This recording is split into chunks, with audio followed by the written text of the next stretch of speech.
सत श्री अकाल। तुसीं वेख रहे हो पंजाब मेल USA TV। मैं हाँ संजीव यश खन्ना। स्वागत तुहाडा सारिਆਂ ਦਾ पंजाब चर्चा ਦੇ ਵਿੱਚ। चर्चा ये बनी हुई है कि पंजाब ਦੀ ਇਕਨੋਮੀ ਡਾਵਾਂਡੋਲ है। ਜੇ वक्त ਰਹਿੰਦੇ ना ਸੰਭਿਆ ਗਿਆ ਤਾਂ ਅਸੀਂ ਹਨੇਰੇ ਵਿੱਚ ਜਾ ਸਕਦੇ ਹਾਂ। CM मान कोशिश कर रहे हैं कि पंजाब ਦੇ ਵਿੱਚ ਇਨਵੈਸਟਮੈਂਟ ਵਧੇ।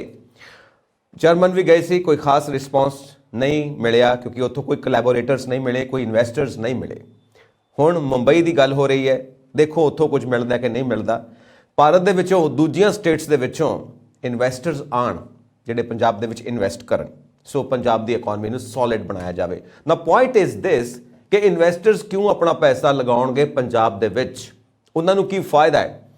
ਅਸੀਂ ਉਹਨਾਂ ਨੂੰ ਕਹਿ ਰਹੇ ਹਾਂ ਸਾਨੂੰ ਪੈਸਾ ਦਿਓ, ਕਹਿੰਦੇ ਠੀਕ ਹੈ, ਪਰ ਤੁਸੀਂ ਵੇਚੋਗੇ ਕੀ ਸਾਨੂੰ ਇਹ ਦੱਸੋ, ਸਾਡਾ ਫਾਇਦਾ ਕੀ ਹੈ, ਤੁਹਾਡੀ ਪ੍ਰੋਡਕਟ ਕੀ ਹੈ, ਤੁਹਾਡੀ ਪਲੈਨਿੰਗ ਕੀ ਹੈ, ਤੁਹਾਡੀ ਸਟ੍ਰੈਟਜੀ ਕੀ ਹੈ। ਹੁਣ ਜੇ ਉਹਨਾਂ ਨੂੰ ਕਹਿ ਦਿਓ ਦੇਖੋ ਜੀ ਜਿਵੇਂ ਤੁਸੀਂ ਕਹੋਗੇ ਉਵੇਂ ਕਰ ਲਾਂਗੇ, ਇਹ ਤੇ ਗੱਲ ਨਹੀਂ ਨਾ ਬਣੀ। ਇਨਵੈਸਟਰਸ ਇੱਦਾਂ ਨਹੀਂ ਆਉਂਦੇ। ਇਨਵੈਸਟਰਸ ਕਹਿਣਗੇ ਸਾਨੂੰ ਫੁੱਲ ਪ੍ਰੂਫ ਪਲਾਨ ਚਾਹੀਦਾ ਹੈ ਕਿਉਂਕਿ ਬਾਟਮ ਲਾਈਨ ਇਜ਼ ਪ੍ਰੋਫਿਟ। ਇੱਕ ਡਿਸਟਰਬਡ ਇਲਾਕਾ ਜਿੱਥੇ ਵੀ ਸਰਹੱਦ ਪੈਂਦੀ ਹੈ ਉੱਥੇ ਮੈਂ ਕਿਉਂ ਇਨਵੈਸਟ ਕਰਾਂ। एक वो इलाका जिथे सरहद नहीं पैंदी, डिस्टर्बेंस नहीं है, मैं उत्थे इन्वेस्ट करा, पर उत्थे इंडस्ट्री किहड़ी लगाई जा सकती है। एग्रीकल्चर बेस्ड लगा सकते हैं या दूसरिया प्रोडक्ट्स नूं लैके असी मैन्युफैक्चरिंग शुरू करांगे। फिर स्किल्ड लेबर सानूं मिलती है कि नहीं मिलती पंजाब दे विच। जिहड़ी जनरेशन साडी यंग जनरेशन है उन्हां दी एजुकेशन किस लैवल दी है, सानूं उत्थों इंप्लॉयमेंट वास्ते बंदे मिल सकते हैं कि नहीं मिल सकते जो साडी इंडस्ट्री नूं साਂਭ सकण। गल्लां ते बहुत ने कि असीं फैक्ट्री लगा लांगे, इन्वेस्टमेंट कर लांगे, पर काम करने वाले बंदे कित्थों आउणगे। जे वो बाहरों लियाउणे पए फिर पंजाब दे नौजवानों नूं ते रोज़गार मिलिया नहीं, फिर वो की करनगे। क्वालिफिकेशन साडी की रह गई है, +2 तो बाद IELTS करो, फिर कनेडा जाओ, अमेरिका जाओ, पर एजुकेशन के बेस के उत्ते सानू नौकरी मिलनी है। सो ये तमाम गल्लां ने नाल पंजाब दे विच जे भ्रष्टाचार है, लाइसेंस लैन की प्रॉब्लम, होर तमाम तरह की प्रक्रिया की प्रॉब्लम, तो कौन इन्वैसटर इत्थे आएगा। मतलब ये है कि तुसी की तस्वीर लैके इन्वैसटर्स नूं दिखाओगे। CM साहब किहड़ी तस्वीर दिखाउणगे पंजाब की कि इन्वैसटर इंटरस्टिड हो जाण पैसा लगाउण दे विच, क्योंकि उन्हां नूं मुनाफा चाहिए। उन्हां नूं मुनाफा किवें मिल सकदा है। सो ये सारियां गल्लां, ये तमाम गल्लां असीं डिस्कस करांगे। ਤੇ ਨਾਲ ਅਸੀਂ ਗੱਲ ਕਰਨ ਲੱਗੇ ਹਾਂ ਹਿਡਨਬਰਗ ਦੀ ਜਿਹੜੀ ਰਿਪੋर्ट ਹੈ ਅਡਾਨੀ ਗਰੁੱਪ ਬਾਰੇ, ਕਿਉਂਕਿ ਉਸ ਦੀ ਲਾਈਟ ਦੇ ਵਿੱਚ ਇਹ ਸਭ ਕੁਝ ਡਿਸਕਸ ਹੋ ਸਕਦਾ ਹੈ, ਕਿਉਂਕਿ ਜੋ ਉਸ ਗਰੁੱਪ ਨੂੰ ਨੁਕਸਾਨ ਹੋ ਰਿਹਾ ਹੈ ਉਸ ਕਰਕੇ ਇੰਡੀਆ ਦੀ ਇਕਨੋਮੀ ਦੇ ਉੱਤੇ ਵੀ ਇੱਕ ਅਸਰ ਪੈ ਰਿਹਾ ਹੈ। ਉਸ ਅਸਰ ਦੇ ਬਾਰੇ ਗੱਲਬਾਤ ਕਰਾਂਗੇ। ਸਟੂਡੀਓਜ਼ ਦੇ ਵਿੱਚ ਮੇਰੇ ਨਾਲ ਮੌਜੂਦ ਨੇ Manjit Singh ji, political analyst. Welcome to the show Punjab Charcha. Manjit ਜੀ ਧੰਨਵਾਦ ਜੀ। ਸੋ ਮਨਜੀਤ ਜੀ, ਅਡਾਨੀ ਗਰੁੱਪ ਦੇ ਉੱਤੇ ਹਿਡਨਬਰਗ ਦੀ ਰਿਪੋर्ट, ਕਾਨੂੰਨੀ ਕਾਰਵਾਈ ਦੀ ਗੱਲਬਾਤ ਵੀ ਹੋਈ, ਪਰ ਹਿਡਨਬਰਗ ਦੀ ਰਿਪੋर्ट ਆਈ ਹੈ ਉਹ ਕਹਿੰਦੇ ਨੇ ਕਿ ਜੋ ਅਸੀਂ ਇਹਨਾਂ ਨੂੰ ਸਵਾਲ ਪੁੱਛਦੇ ਪਏ ਹਾਂ ਅਡਾਨੀ ਗਰੁੱਪ ਨੂੰ, ਉਹ ਸਾਨੂੰ ਜਵਾਬ ਨਹੀਂ ਦੇ ਸਕਦੇ ਪਏ, ਸ਼ਾਇਦ ਇਸ ਸਥਿਤੀ ਦੇ ਵਿੱਚ ਨਹੀਂ ਹੈਗੇ। FPO ਜੋ ਅਡਾਨੀ ਗਰੁੱਪ ਦਾ ਆਉਣ ਵਾਲਾ ਸੀ ਉਹ ਵੀ ਉਹਨਾਂ ਨੇ ਬੈਕ ਕਰ ਲਿਆ, ਵਾਪਸ ਲੈ ਲਿਆ, ਤੇ ਜਿਹੜੇ ਸਟਾਕ ਦੇ ਵਿੱਚ ਪੈਸਾ ਲਗਾਉਣ ਵਾਲੇ ਲੋਕ ਸੀ ਉਹਨਾਂ ਦੇ ਪੈਸੇ ਵਾਪਸ ਕਰਨ ਦਾ ਐਲਾਨ ਕਰ ਦਿੱਤਾ। ਤੇ ਜਦੋਂ ਵੀ ਅਡਾਨੀ ਗਰੁੱਪ ਦੇ ਕਿਸੇ ਵੀ ਬੰਦੇ ਨੇ ਇਸ ਚੀਜ਼ ਦੇ ਉੱਤੇ ਆਪਣੀ ਪ੍ਰਤੀਕਿਰਿਆ ਦਿੱਤੀ ਆ ਕਿ ਜੀ ਹਿਡਨਬਰਗ ਦੀ ਜਿਹੜੀ ਰਿਪੋर्ट ਹੈ ਨਾਲ ਤਿਰੰਗਾ ਝੰਡਾ ਇਸਤੇਮਾਲ ਕੀਤਾ ਔਰ ਇਸ ਨੂੰ ਕਿਹਾ ਗਿਆ ਕਿ ਇੰਡੀਆ ਦੇ ਉੱਤੇ ਅਟੈਕ ਹੈ, ਜਦਕਿ ਇੰਡੀਆ ਦੇ ਉੱਤੇ ਤੇ ਅਟੈਕ ਹੈ ਨਹੀਂ। ਇਹ ਤੇ ਅਡਾਨੀ ਗਰੁੱਪ ਬਾਰੇ ਗੱਲ ਹੋ ਰਹੀ ਹੈ, ਇੰਡੀਆ ਬਾਰੇ ਤਾਂ ਕੋਈ ਗੱਲ ਨਹੀਂ ਹੋ ਰਹੀ। ਤੇ ਨਾਲ ਐਕਸਪਰਟਸ ਇਹ ਕਹਿੰਦੇ ਨੇ ਕਿ ਜੇ ਇੰਡੀਆ ਉੱਤੇ ਅਟੈਕ ਹੈ, ਜੇ ਇਸ ਨੂੰ ਇੱਦਾਂ ਦੇਖਿਆ ਜਾਵੇ ਤੇ ਫਿਰ ਤੇ ਇੰਡੀਅਨ ਗਵਰਨਮੈਂਟ ਨੂੰ ਆਪਣੇ ਵੱਲੋਂ ਕੋਈ ਜਵਾਬ ਦੇਣਾ ਚਾਹੀਦਾ ਹੈ। ਜੋ ਸੈਂਟਰ ਗਵਰਨਮੈਂਟ ਹੈ ਉਹਨੂੰ ਕੋਈ ਨਾ ਕੋਈ ਜਵਾਬ ਦੇਣਾ ਚਾਹੀਦਾ, ਫਿਰ ਉਹਨਾਂ ਨੇ ਕੋਈ ਜਵਾਬ ਨਹੀਂ ਦਿੱਤਾ। ਇਹਦਾ ਮਤਲਬ ਇਹ ਇੰਡੀਆ ਉੱਤੇ ਅਟੈਕ ਨਹੀਂ ਹੈ, ਇਹ ਇੰਡੀਆ ਦੀ ਸਮੱਸਿਆ ਨਹੀਂ, ਇਹ ਅਡਾਨੀ ਗਰੁੱਪ ਦੀ ਸਮੱਸਿਆ। ਪਰ ਇੰਡੀਆ ਦੀ ਸਮੱਸਿਆ ਤਾਂ ਬਣ ਜਾਂਦੀ ਹੈ ਕਿਉਂਕਿ ਬਹੁਤ ਸਾਰੇ ਲੋਨ, ਬਹੁਤ ਸਾਰਾ ਪੈਸਾ ਲਿੱਤਾ ਹੋਇਆ ਹੈ ਅਡਾਨੀ ਗਰੁੱਪ ਨੇ ਇੰਡੀਅਨ ਬੈਂਕਸ ਤੋਂ, LIC ਤੋਂ, SBI ਤੋਂ, ਇਸ ਕਰਕੇ ਇੰਡੀਅਨ ਇਕਨੋਮੀ ਦੇ ਉੱਤੇ ਉਹਦਾ ਅਸਰ ਪੈ ਰਿਹਾ ਹੈ। ਸੋ ਮਨਜੀਤ ਜੀ, ਵਾਟਸ ਯੂਰ ਟੇਕ? ਦੇਖੋ, ਦੁਨੀਆ ਦੇ ਵਿੱਚ ਜਿਹੜੀ ਰਾਜਨੀਤੀ ਤੇ ਕਾਰਪੋਰੇਟ ਦੁਨੀਆ ਇਕੱਠੇ ਹੀ ਹੈਂਡ ਇਨ ਗਲਵ ਹੁੰਦੇ ਆ, ਰਲ ਮਿਲ ਕੇ ਚੱਲਦੇ ਆ।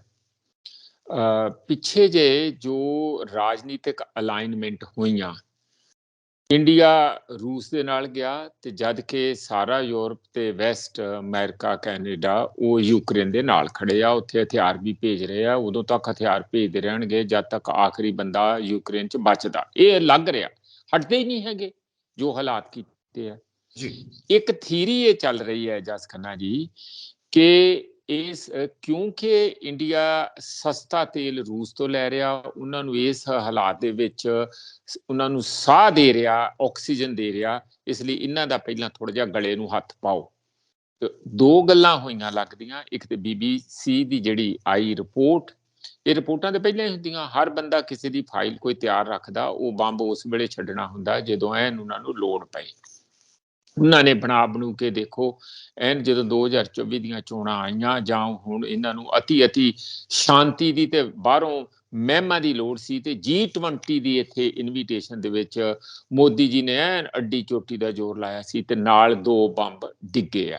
ਇੱਕ BBC ਦੀ ਰਿਪੋਰਟ, ਤੇ ਬਦਕਿਸਮਤੀ ਇਹ ਆ ਇਸ ਵਾਲੇ ਹੋਣ ਵਾਲੀ ਕੇਂਦਰੀ ਸਰਕਾਰ ਦੀ, ਮੋਦੀ ਜੀ ਦੀ, ਕਿ ਉਹਨਾਂ ਨੇ ਉਹਨੂੰ ਬੈਨ ਕਰਨ ਵੱਲ ਚੱਲ ਪਏ। ਬੈਨ ਲੱਗੀ ਰਹਿਣ ਦਿੰਦੇ, ਅੱਗੇ ਬਥੇਰਾ ਕਿਤੇ ਉਹ ਨਵੀਂ ਗੱਲ ਆ, ਕਿੰਨਾ ਕੁਝ ਦੱਸਿਆ ਗਿਆ, ਕਿੰਨਾ ਕੁਝ ਹੋਇਆ।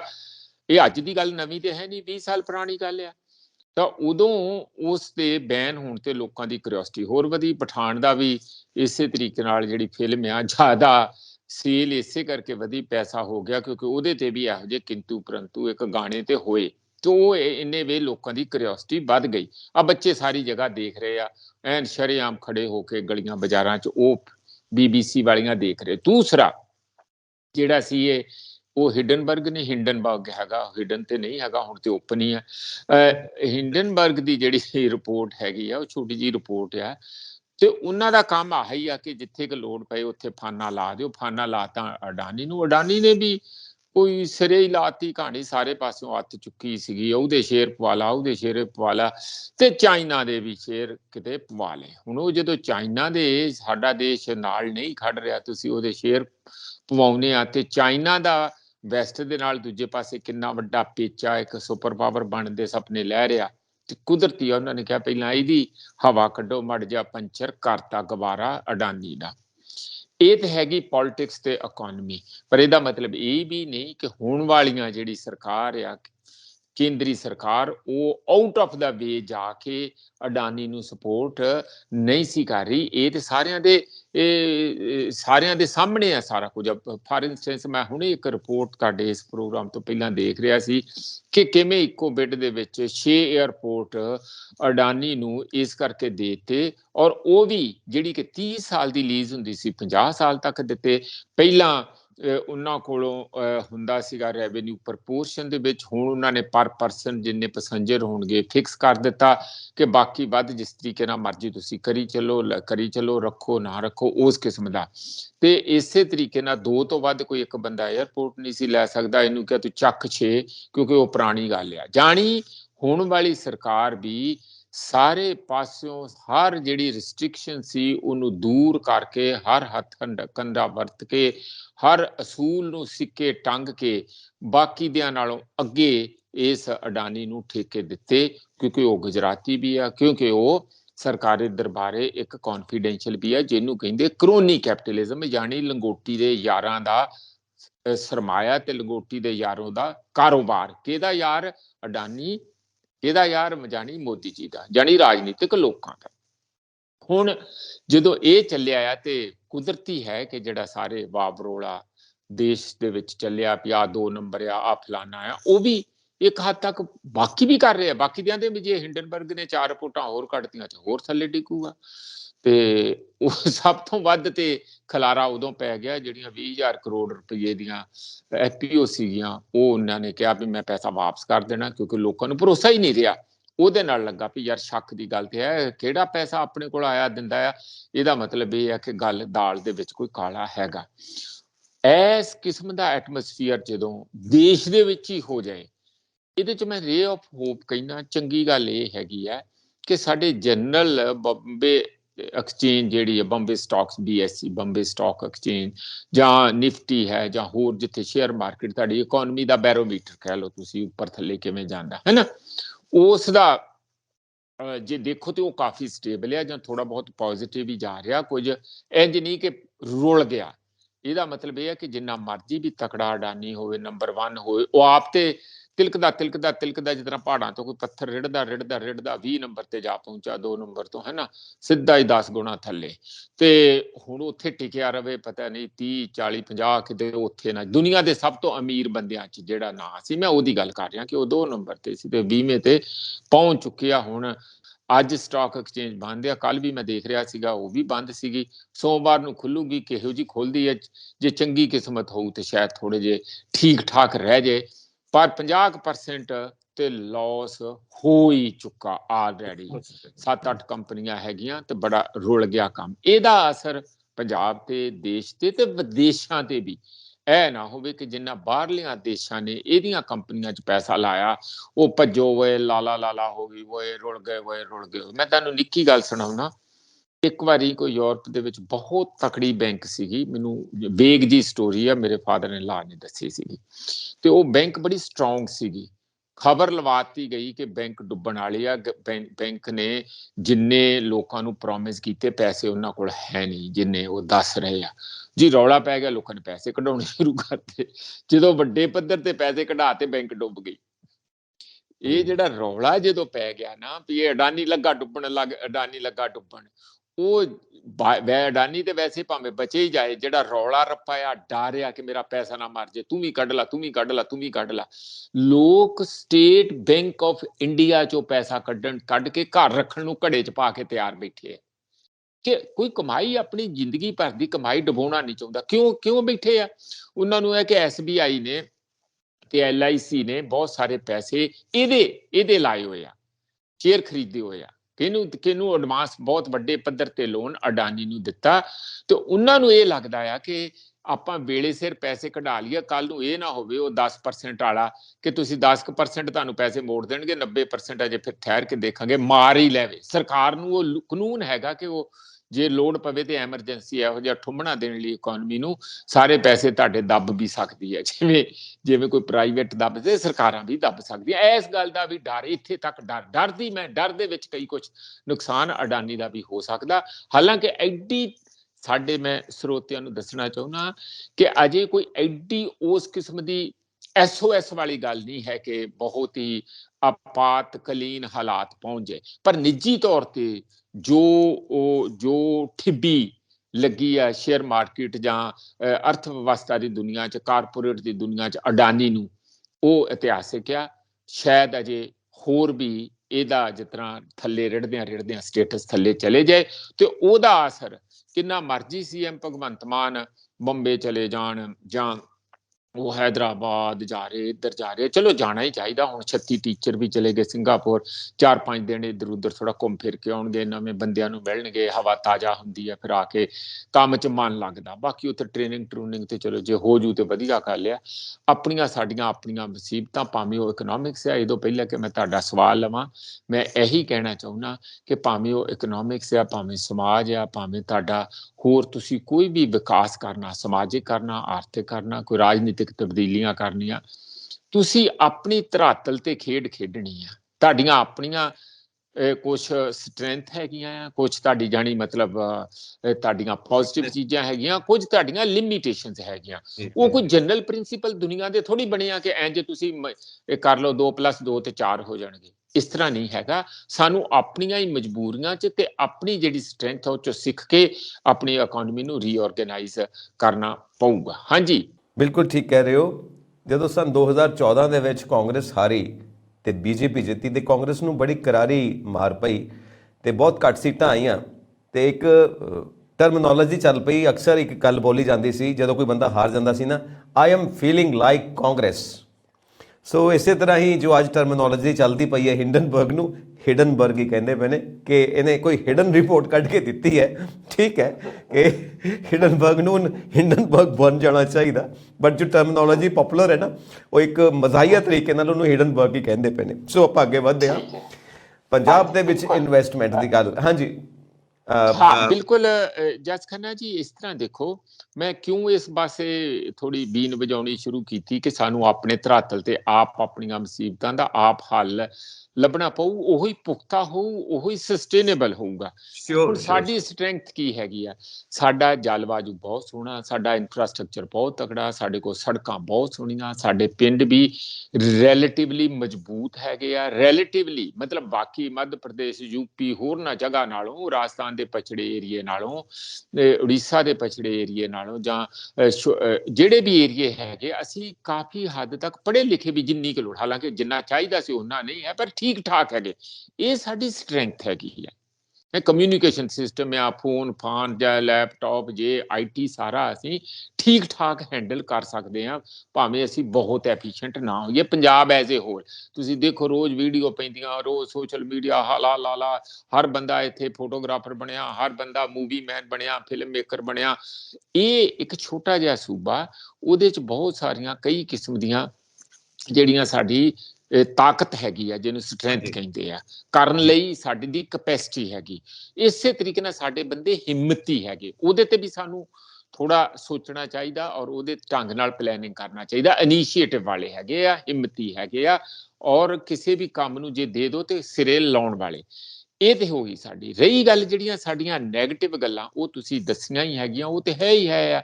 ਅਸੀਂ ਬਾਰਡਰ ਸਟੇਟ ਹੈਗੇ ਆ, ਅਸੀਂ ਲੈਂਡ ਲੌਕਡ ਹੈਗੇ ਆ, ਸਾਡੇ ਕੋਈ ਨੇੜੇ ਤੇੜੇ ਸੀ ਪੋਰਟ ਨਹੀਂ ਹੈਗੀ। ਫਿਰ ਅਸੀਂ ਐਗਰੇਰੀਅਨ ਸਟੇਟ ਹੈਗੇ, ਐਗਰੀਕਲਚਰ ਵਾਲੀ ਸਟੇਟ ਹੈਗੇ ਆ। ਇੰਡਸਟਰੀ ਦਾ ਇੱਥੇ ਕੋਈ ਬਹੁਤਾ ਬੋਲਬਾਲਾ ਇਸੇ ਕਰਕੇ ਨਹੀਂ ਕਿਉਂਕਿ ਸਾਨੂੰ ਕੋਈ ਸੀ ਪੋਰਟ ਨਹੀਂ ਲੱਗਦੀ। ਇਸ ਲਈ ਸਾਡੇ ਇੱਥੇ ਕੀ ਹੋਵੇ, ਦੋ ਗੱਲਾਂ। ਇੱਕ ਤੇ ਸਾਡੇ IT ਇੰਡਸਟਰੀ, ਜਿਸ ਤਰ੍ਹਾਂ ਸੈਮੀ ਕੰਡਕਟਰ ਬਣਾਉਣਾ, ਹੋਰ ਬਣਾਉਣਾ, ਇਸ ਕਿਸਮ ਦੀ ਜਿਹਦੀ ਪੋਲਿਊਸ਼ਨ ਨਾ ਹੋਵੇ ਔਰ ਕਲੀਨ ਇੰਡਸਟਰੀ ਹੋਵੇ, ਜਿਹਦੇ 'ਚ ਅਸੀਂ ਥੋੜੀ ਬਹੁਤ ਮਿਹਨਤ ਕਰਕੇ ਸਕਿਲਡ ਲੇਬਰ ਪੈਦਾ ਵੀ ਕਰ ਸਕਦੇ ਹਾਂ। 2-3 ਸਾਲਾਂ ਅੰਦਰ ਹੀ ਪੈਦਾ ਕਰ ਦਾਂਗੇ। ਜਦੋਂ ਪਤਾ ਲੱਗ ਜੇ ਨਾ ਕਿ ਇੱਥੇ ਆਹ ਇੰਡਸਟਰੀ ਲੱਗਣੀ ਹੈ ਤੇ ਆਹ ਮੈਨ ਪਾਵਰ ਚਾਹੀਦੀ ਹੈ ਤੇ ਪੰਜਾਬੀ ਧੜਾ ਧੜ ਉਹਨਾਂ ਨੂੰ, ਪਰ ਸਰਕਾਰ ਦੀ ਨੀਅਤ ਹੋਵੇ। ਇਹ ਨਹੀਂ ਕਿ ਪ੍ਰਾਈਵੇਟ ਯੂਨੀਵਰਸਿਟੀਆਂ ਵਾਂਗੂ ਜਾਂ ਕਾਲਜਾਂ ਵਾਂਗੂ ਜੋ ਠੱਗੀ ਠੋਰੀ, ਟੀਚਰ ਹੈ ਹੀ ਨਹੀਂ, ਦਿਖਾਈ ਜਾਂਦੇ ਆ, ਫਿਰ ਪੜ੍ਹਾਈ ਹੈ ਹੀ ਨਹੀਂ, ਡਿਗਰੀਆਂ ਦੇਈ ਜਾਂਦੇ, ਉਹ ਕੰਮ ਨਹੀਂ ਚੱਲੂਗਾ। ਅਸਲੀਅਤ 'ਚ ਹੀ ਤੁਸੀਂ ਸਕਿਲਡ ਪਾਵਰ ਬਣਾ ਲਓ, ਮੈਨ ਪਾਵਰ ਬਣਾ ਲਓ, ਤੇ IT ਇੰਡਸਟਰੀ ਸਾਨੂੰ, ਸਾਡੇ ਵਰਗੇ ਜਿਹਦੇ 'ਚ ਕੋਈ ਬਹੁਤਾ ਫੈਲਾਅ ਨਹੀਂ, ਪੋਲਿਊਸ਼ਨ ਨਹੀਂ, ਕੁਛ ਨਹੀਂ, ਉਹ ਸਾਨੂੰ ਸੂਟ ਕਰਦੀ ਹੈ। ਇੱਕ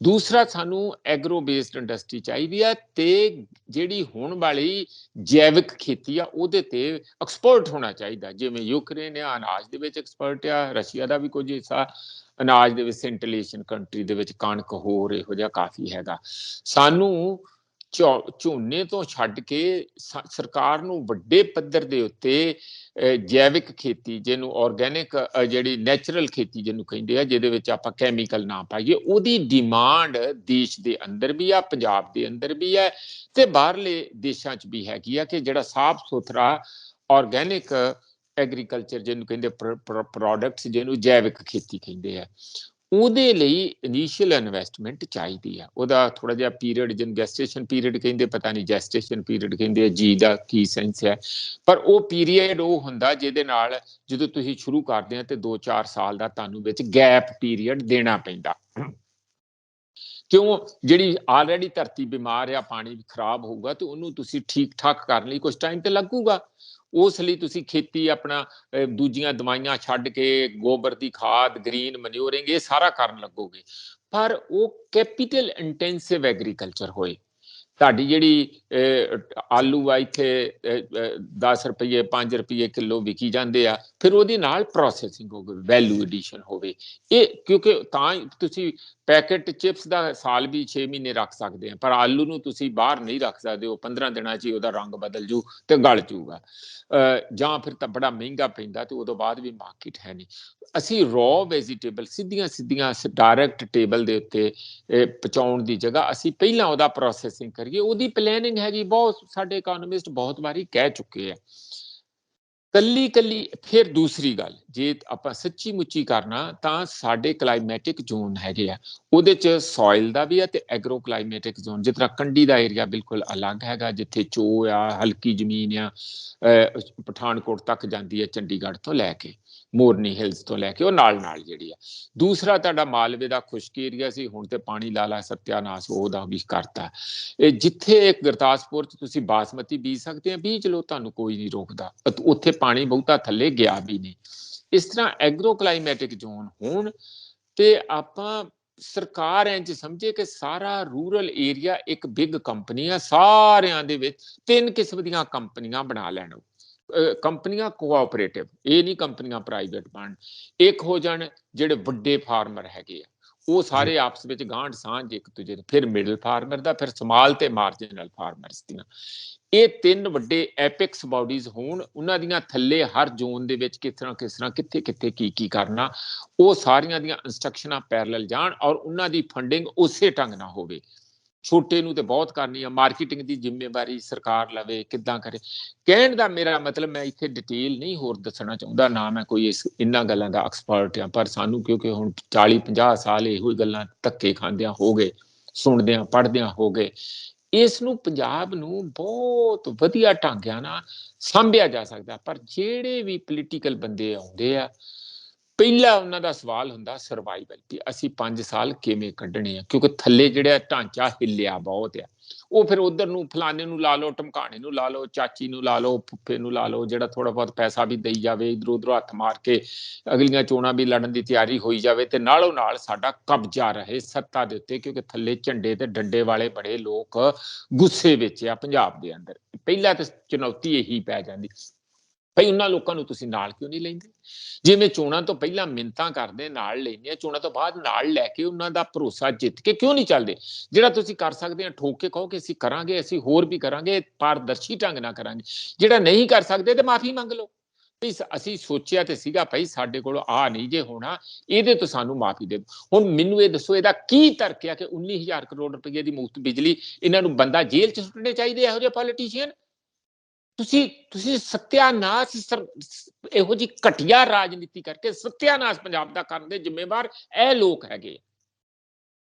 ਦੱਸੋ ਮੈਨੂੰ, ਜੇ ਨਹੀਂ ਹੈਗੇ ਤੇ ਇਹਦੀ ਕੋਈ ਤਰਕ ਬਣਦਾ ਕਿ 50 ਏਕੜ ਵਾਲਾ ਵੀ ਮੁਫਤ ਬਿਜਲੀ ਦੇ ਬਿੱਲ ਦੇਈ ਜਾਵੇ, ਬੰਬੀਆਂ ਦੇ ਟਿਊਬਵੈਲਾਂ ਦੇ, ਤੇ ਉਹਨੂੰ ਵੀ ਤੁਸੀਂ ਮੁਫਤ, ਤੇ ਉਹਨੂੰ ਵੀ ਮੁਫਤ, ਤੇ ਉਹਨੂੰ ਤੇ ਸਾਰਿਆਂ ਨੂੰ ਸਾਰਾ ਕੁਝ ਮੁਫਤ ਕਰ ਦਿਓ। ਫਿਰ ਬਾਕੀ ਦੇ ਕਿਉਂ ਤੁਸੀਂ ਕਰਦੇ, ਹੈ ਨਾ?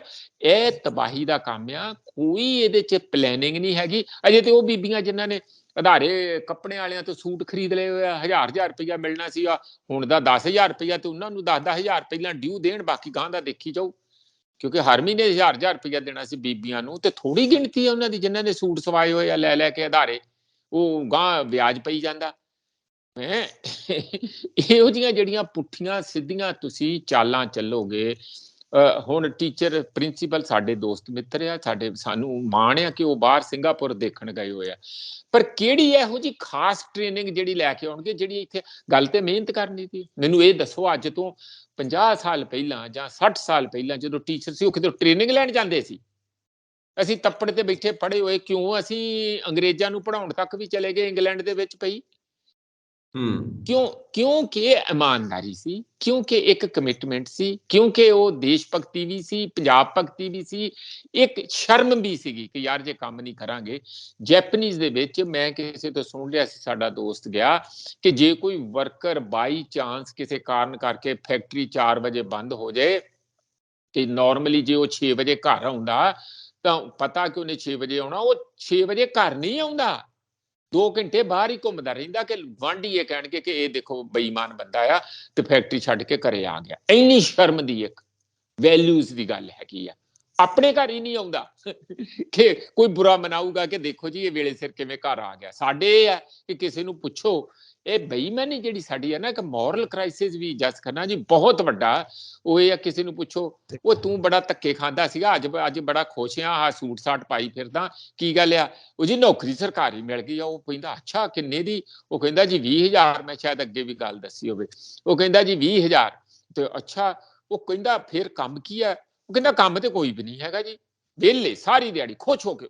ਉਹ ਜਾਣੀ ਅਗਲੇ ਦਿਨ ਨੂੰ ਹੋਰ ਦੌਰਾ ਪੈਣ ਵਾਲਾ ਕਰ ਦਿੰਦਾ, ਜਿਹੜਾ ਪੁੱਛਦਾ ਨਾ ਉਹਨੂੰ ਦੌਰਾ ਪੈਣ ਵਾਲਾ, ਕਿ ਯਾਰ 20,000 ਰੁਪਇਆ ਮੁਫਤ ਦਾ, ਤੇ ਨਾਲ ਇਹਨੂੰ ਕੰਮ ਵੀ ਕੋਈ ਨਹੀਂ। ਕਹਿੰਦਾ ਰੁਕ ਰੁਕ ਰੁਕ ਰੁਕ ਰੁਕ, ਇਹ ਤੇ ਮੈਨੂੰ ਮਿਲਦਾ ਰੈਗੂਲਰਲੀ ਪੱਕਾ 50,000, ਉੱਤੋਂ ਵੀ ਬਣਾਉਣਾ। ਓ ਗॉड।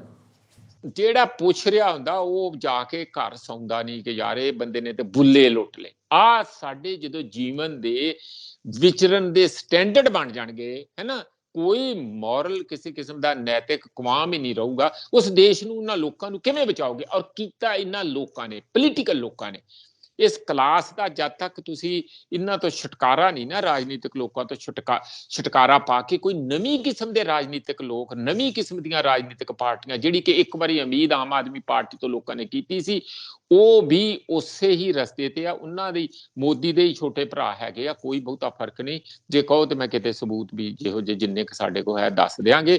ਪਰ ਫੈਕਟ ਇਹੀ ਹੈ ਕਿ ਇਹ ਕਾਂਗਰਸ ਨੂੰ ਹਰਾਉਣ ਲਈ ਇੱਕ ਬੀ ਟੀਮ ਮੋਦੀ ਨੇ ਖੜੀ ਕੀਤੀ ਆ। ਗੁਜਰਾਤ 'ਚ ਤੁਸੀਂ ਉਹਦੇ ਰਿਜ਼ਲਟ ਦੇਖ ਹੀ ਲਏ। ਹਾਲਾਂਕਿ ਹਿਮਾਚਲ 'ਚ ਵੀ ਕੋਸ਼ਿਸ਼ ਕੀਤੀ ਸੀ, ਉੱਥੇ ਉਹਨਾਂ ਦੀ ਗੱਲ ਬਣੀ ਨਹੀਂ ਤੇ ਛੇਤੀ ਭੱਜ ਗਏ ਵਿੱਚੋਂ ਛੱਡ ਕੇ ਤੇ ਸਾਰੇ ਗੁਜਰਾਤ ਵਿੱਚ ਚਲੇ ਗਏ ਸੀਗੇ, ਜਿੱਥੇ ਕਿ ਫਿਰ ਮੋਦੀ ਨੂੰ ਬਹੁਤ ਵੱਡੀ ਜਿੱਤ ਦਵਾਈ। ਉਹਨਾਂ ਦਾ ਕੰਮ ਤੇ ਇਹ ਹੈਗਾ। ਸਾਡੇ ਵੀਰ ਭੋਲੇ ਭਾਲੇ ਚਲੋ ਉਹਨਾਂ ਦੇ ਨਾਲ ਲੱਗੇ, ਸਾਰਾ ਕੀਤਾ।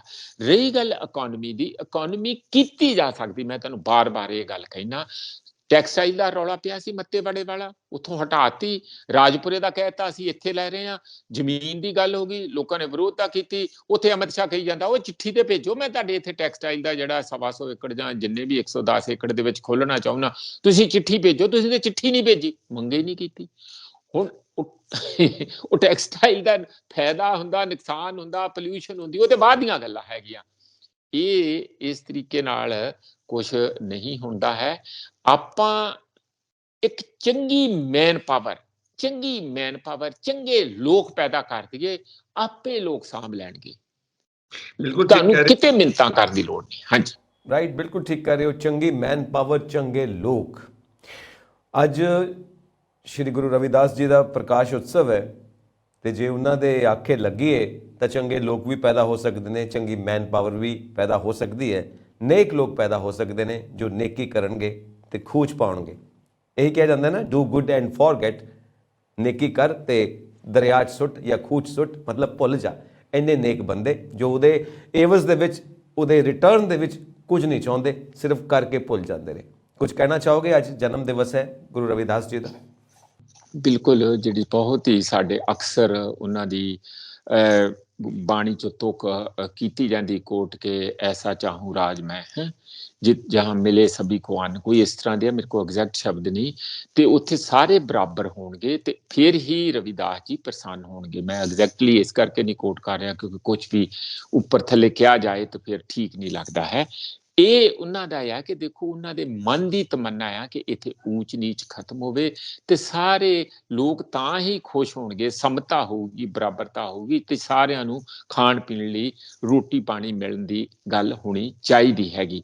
ਤਾਂ ਮੈਨੂੰ ਲੱਗਦਾ ਕਿ ਅੱਜ ਦੇ ਦਿਨ ਦੇ ਵਿੱਚ ਅੱਜ ਜਿਹੜਾ ਸਵਾਲ ਅਜੇ ਵੀ ਸਾਡੇ ਸਮਾਜ ਦੇ ਅੰਦਰ ਜਿਹੜਾ ਜਾਤੀ ਦਾ ਕੋਡ ਲੱਗਾ ਜਾਂ ਕੈਂਸਰ ਲੱਗਾ ਹੋਇਆ, ਜੇ ਅਸੀਂ ਇਸ ਨੂੰ ਨਹੀਂ ਐਡਰੈਸ ਕਰਦੇ ਤਾਂ ਫਿਰ ਅਸੀਂ ਜਿਹੜੀ ਗੱਲ ਕਰਦੇ ਕਿ ਚੰਗੇ ਇਨਸਾਨ ਪੈਦਾ ਕਰੀਏ, ਜਿਹੜੇ ਮਾਨਵਵਾਦੀ ਹੋਣ, ਜਿਹੜੇ ਭੈਣ ਭਰਾ ਇੱਕ ਦੂਜੇ ਨੂੰ ਸਮਝਣ, ਜਿਨ੍ਹਾਂ ਨੂੰ ਇਹ ਨਾ ਪੁੱਛਣਾ ਪਏ ਤੂੰ ਗੇਲਿਆਂ ਕਿ ਕੌਣ ਆ, ਕਿ ਕਿੱਦਾਂ ਆ, ਕੋਈ ਪਾਪਾ ਆ ਕਿ ਕੀ ਆ, ਤੇ ਨਾਈ ਆ ਕਿ ਕੀ ਆ। ਮਤਲਬ ਇਸ ਕਿਸਮ ਦੀਆਂ ਗੱਲਾਂ ਅਜੇ ਵੀ ਓਪਨਲੀ ਸਾਡੇ ਸਮਾਜ ਦੇ ਵਿੱਚ ਕੀਤੀਆਂ ਜਾਂਦੀਆਂ ਆ। ਇਸ ਤੋਂ ਛੁਟਕਾਰਾ ਕਿਵੇਂ ਪਾਇਆ ਜਾਵੇ, ਇਹੀ ਉਹਨਾਂ ਦੀਆਂ ਚੁਣੌਤੀਆਂ ਸੀ। ਉਹ ਕਬੀਰ ਜੀ ਦੀ ਵੀ ਸੀ, ਉਹ ਗੁਰੂ ਰਵਿਦਾਸ ਜੀ ਦੀ ਵੀ ਸੀ, ਗੁਰੂ ਨਾਨਕ ਦੇਵ ਜੀ ਦੀ ਸੀ। ਤੇ ਇਹ ਅੱਜ ਵੀ ਚੁਣੌਤੀਆਂ ਆ। ਤੇ ਜੇ ਅਸੀਂ ਪੰਜਾਬ, ਜਿੱਥੇ ਪੰਜਾਬ ਦੀ ਧਰਤੀ ਤੇ ਜਿੱਥੇ ਸ੍ਰੀ ਗੁਰੂ ਗ੍ਰੰਥ ਸਾਹਿਬ ਵਿੱਚ ਸਾਰੇ ਇਹਨਾਂ ਗੁਰੂਆਂ ਦੀ ਭਗਤਾਂ ਦੀ ਬਾਣੀ ਹੈਗੀ ਆ, ਜੇ ਅਸੀਂ ਉੱਥੇ ਇਹੋ ਜਿਹਾ ਸੁੰਦਰ ਸਮਾਜ ਨਹੀਂ ਪੈਦਾ ਕਰ ਸਕੇ ਤਾਂ ਇਹਦਾ ਮਤਲਬ ਸਾਨੂੰ ਅਜੇ ਹੋਰ ਮਿਹਨਤ ਕਰਨ ਦੀ ਲੋੜ ਆ। ਹੋਰ ਨੇੜਿਓਂ ਪੜ੍ਹ ਕੇ ਉਹਨੂੰ ਜੀਵਨ 'ਚ ਗ੍ਰਹਿਣ ਕਰਕੇ ਅਸੀਂ ਜਿਹੜਾ ਇੱਕ ਵਧੀਆ ਸਮਾਜ, ਉਹਨਾਂ ਦੇ ਸੁਪਨੇ ਦਾ ਸਮਾਜ ਸਾਜ ਸਕਦੇ ਹਾਂ। ਘੱਟੋ ਘੱਟ ਪੰਜਾਬ ਤੋਂ ਸ਼ੁਰੂਆਤ ਕਰ ਸਕਦੇ ਹਾਂ। ਪੰਜਾਬ ਇੱਕ ਰੋਲ ਮਾਡਲ ਬਣ ਸਕਦਾ ਹੈ। ਬਹੁਤ ਬਹੁਤ ਸ਼ੁਕਰੀਆ ਮਨਜੀਤ ਜੀ, ਔਰ ਇਸ ਵਿਸ਼ੇ ਦੇ ਉੱਤੇ ਸਾਡੇ ਨਾਲ ਤੁਸੀਂ ਆਪਣੇ ਵਿਚਾਰ ਸਾਂਝੇ ਕੀਤੇ। Thank you so much Manjit ji. ਬਹੁਤ ਬਹੁਤ ਧੰਨਵਾਦ ਜਸ ਖੰਨਾ ਜੀ। ਸੋ ਅਸੀਂ ਆਪਣੇ ਦਰਸ਼ਕਾਂ ਨੂੰ ਗੁਜ਼ਾਰਿਸ਼ ਕਰਾਂਗੇ, ਆਪਣੇ ਵਿਚਾਰ ਸਾਨੂੰ ਇਨਬਾਕਸ ਕਰੋ। ਸਾਡਾ ਚੈਨਲ ਪੰਜਾਬ ਮੇਲ USA TV ਸਬਸਕ੍ਰਾਈਬ ਕਰੋ। ਸਤਿ ਸ਼੍ਰੀ ਅਕਾਲ।